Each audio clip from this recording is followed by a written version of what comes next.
플라톤의 국가론 하면 정말 서양 철학사에서 빼놓을 수 없는 아주 중요하고 또 어려운 책 중 하나잖아요. 오늘 바로 이 위대한 고전을 한번 제대로 파헤쳐 보려고 합니다. 근데 이게 단순히 이상적인 국가는 뭘까? 이런 정치 얘기만 하는 게 아니에요. 사실은 훨씬 더 깊게 들어가서 나는 어떻게 살아야 하지? 바로 우리 각자의 삶에 대한 근본적인 질문을 던지는 칙이라는 거죠. 자, 이걸로 한번 시작해 볼까요? 진정으로 선한 사람이 되는 것과 그냥 선한 척하면서 온갖 이득은 다 챙기는 것. 여러분은 둘 중에 뭐가 더 낫다고 생각하세요? 정말 시대를 초월하는 질문이죠. 바로 이 질문이 국가론 전체를 꿰뚫는 핵심이고 오늘 우리 이야기의 출발점이 될 겁니다. 맞아요. 이 책이 무려 2400년 전에 쓰였다는 게 믿어지세요? 그런데도 이 질문의 무게는 전혀 가벼워지지 않았죠? 플라톤은 바로 이 질문의 답을 찾기 위해서 정말 거대한 생각의 실험을 시작해요. 그게 바로 이 국가론입니다. 그러니까 이건 정치학 책이라기보다는 우리 한 사람 한 사람의 영혼, 그러니까 나는 과연 어떻게 살아야 하는가에 대한 정말 깊은 탐구라고 할 수 있습니다. 자, 그럼 이제 본격적으로 그 탐색을 한번 시작해 볼까요?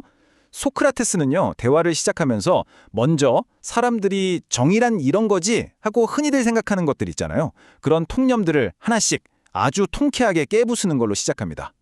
대화에 맨 처음 등장한 사람이 케팔로스라는 존경받는 노인인데요. 이분이 정의에 대해 이렇게 말합니다. 정의? 그거야 뭐 진실을 말하고 빚진 건 갚는 거지. 어때요? 아주 상식적이고 딱 들어맞는 말 같죠? 누가 여기에 반박을 할 수 있을까 싶어요. 하지만 바로 그때 소크라테스가 파고들죠.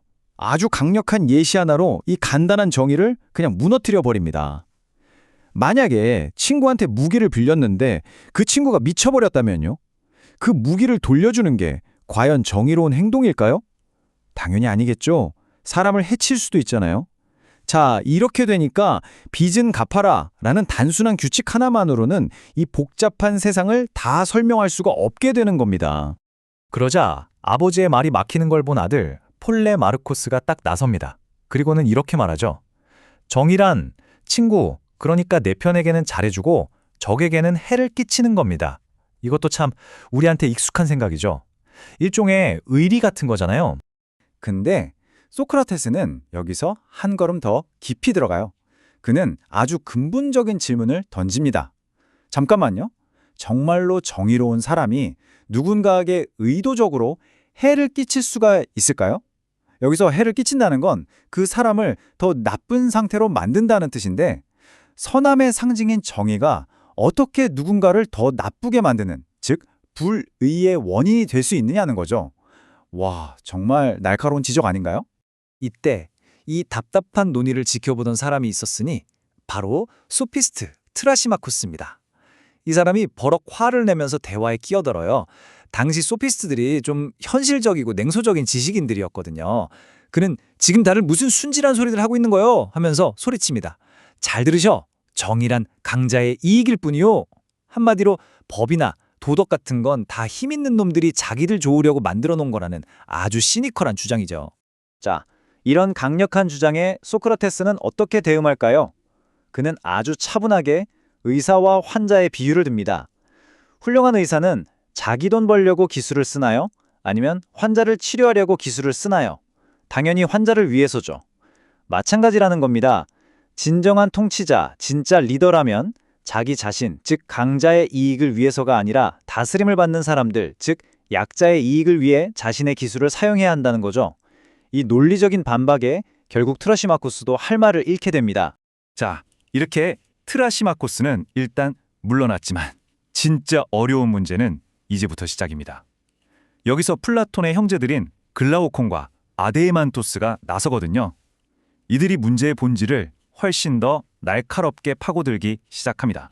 글라우코는 소크라테스의 논리가 트라시마코스를 이긴 건 알겠는데 뭔가 만족스럽지가 않은 거예요. 그래서 더 근본적인 질문을 던집니다. 솔직히 까놓고 말해서 정의롭게 사는 게 그 자체로 좋은 게 아니라면요.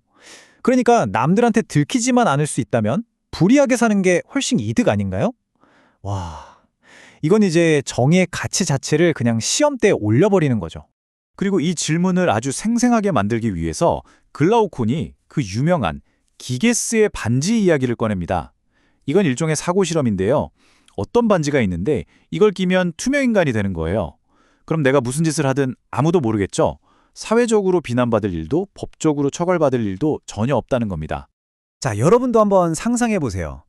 만약 그 기게스의 반지가 지금 여러분 손에 있다면 어떻게 하시겠어요? 아무도 보지 않고 어떤 나쁜 결과도 따라오지 않는다면 과연 우리는 계속해서 착하고 정의롭게 살 수 있을까요? 바로 이게 글라우콘이 소크라테스에게 그리고 우리 모두에게 던지는 진짜 질문입니다. 여기서 글라우콘은 멈추지 않고 아예 극단적인 비교를 해버립니다. 자, 여기 두 사람이 있어요. 한 사람은 완벽하게 정의로운데 세상 사람들한테는 온갖 오해를 받아서 고문당하고 결국 억울하게 죽어요. 가진 거라곤 오직 자신의 정의뿐이죠. 반대쪽 사람은요. 완벽하게 불의한데 겉으로는 정의로운 척 위선을 떨어서 모든 사람에게 칭송받고 권력과 부를 다 누리며 삽니다. 그러면서 글라우콘이 묻는 겁니다. 소크라테스, 이 둘 중에 왜 우리가 억울하게 죽는 첫 번째 사람의 삶을 선택해야 하는지 한번 증명해 보시오. 이야, 정말 이보다 더 강력한 도전이 있을까요? 자, 이 어마어마한 질문 앞에서 소크라테스는 잠시 숨을 고르고 전략을 완전히 바꿉니다. 좋다. 한 사람의 영혼, 이 작은 세계 안에서 정의를 찾는 게 너무 어려우니 우리 한번 시야를 넓혀보자. 더 큰 그림, 즉 국가라는 틀 안에서 정의가 뭔지 먼저 찾아보자고 제안하는 거죠. 여기서 그 유명한 큰 글자와 작은 글자 비유가 나옵니다. 되게 간단해요. 우리가 시력이 안 좋아서 작은 글씨가 잘 안 보일 때 똑같은 내용이 저 멀리 큰 글자로 쓰여 있으면 훨씬 읽기 쉽잖아요. 그거랑 똑같다는 거예요.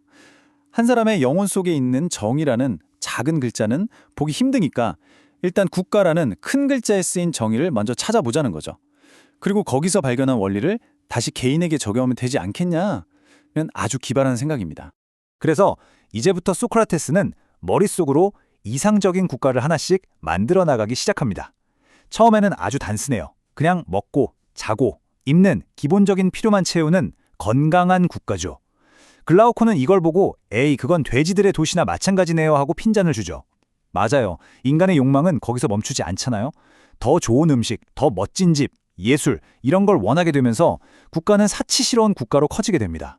그러다 보면 당연히 더 많은 땅과 자원이 필요해지고 결국 이웃나라와 전쟁이 벌어지게 되죠. 자, 전쟁을 하려면 누가 필요할까요? 바로 나라를 지킬 전문 군인 계급, 수호자가 필요해지는 겁니다. 그런데 이렇게 커지고 복잡해진 국가를 어떻게 하나로 뭉치게 할 수 있을까요? 여기서 플라톤이 아주 논란이 많을 수 있는 아이디어를 하나 내놓습니다. 바로 고귀한 거짓말이라고 불리는 건데요.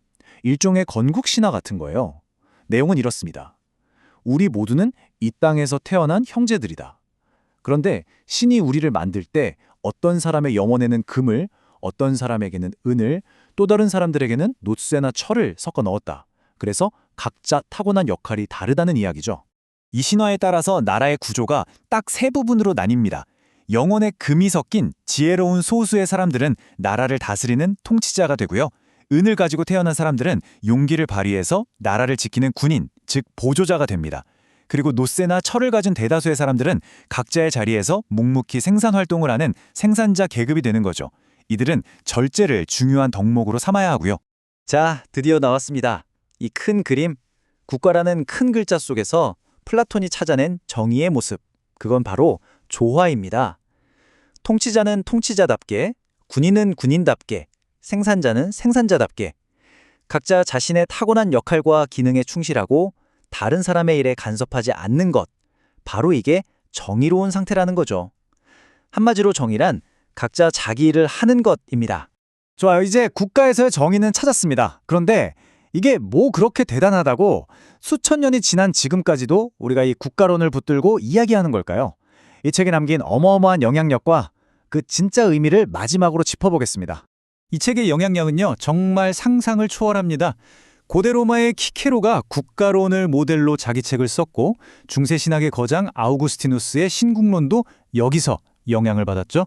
심지어 르네상스 시대 토머스 모어의 그 유명한 유토피아까지도 국가론의 후예라고 할 수 있습니다. 뿐만 아니라 교육학, 정치철학, 심지어 심리학까지 서양 사상의 거의 모든 분야에 이 책이 깊숙이 뿌리내리고 있다고 해도 절대 과장이 아닙니다. 그런데 여기서 정말 중요한 포인트가 있어요. 플라톤 자신도 자기가 그린 이 완벽한 국가가 현실 세계에 그대로 만들어지기는 거의 불가능하다는 걸 알고 있었다는 겁니다. 그럼 이걸 왜 썼을까요? 그건 현실에 지어야 할 건물의 설계도가 아니었던 거예요. 그보다는 저 하늘에 걸어놓고 우리가 항상 바라보면서 아, 저렇게 살아야 하는구나 하고 길을 찾게 해주는 일종의 이상적인 본보기, 도덕적인 나침반으로 제시한 거죠. 결국 이 길고 거대한 국가 이야기는 다시 출발점으로 바로 우리 한 사람 한 사람의 내면으로 돌아옵니다. 국가가 지혜를 상징하는 통치자, 용기를 상징하는 군인, 그리고 욕망을 상징하는 생산자로 이루어져 있다고 했죠. 플라톤은 우리의 영혼도 똑같이 이성, 기계, 욕망이라는 세 부분으로 이루어져 있다고 봤습니다. 그리고 정의로운 사람이란 바로 자신의 내면에서 이성, 금이, 기계의 은혜 도움을 받아 욕망, 철을 잘 통제하고 다스리는 사람, 즉 내면의 완벽한 조화를 이룬 사람이라는 결론에 도달합니다. 자, 이제 정말 마지막으로 맨 처음의 질문으로 돌아가 볼까요? 여러분의 내면이라는 작은 국가는 지금 어떤 모습인가요? 여러분의 삶을 지금 이 순간 이끌고 있는 것은 과연 이성인가요?